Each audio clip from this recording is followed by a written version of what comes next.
If you want to use Magnifier on Realme 14 Pro, just start by opening settings, and now you will have to navigate into accessibility. So it will be available here.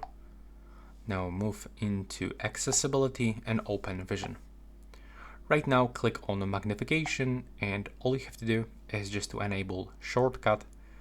So now as you can see, we have to click here, and if I'm gonna tap on this icon, I'm able to actually tap on something and then use this gesture to zoom in much closer. And if I want to navigate, I will have to use my two fingers. If I'm gonna try to navigate with my single finger, I can only scroll up and down. But if I want to move to the left and the right side, I will have to hold my two fingers. And if I want to zoom out, I can also make this pinch gesture. And here you can just simply turn it off, and you can completely turn it off by clicking here.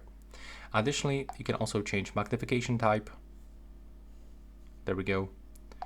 And here you can find some other things about that function. Thanks for watching.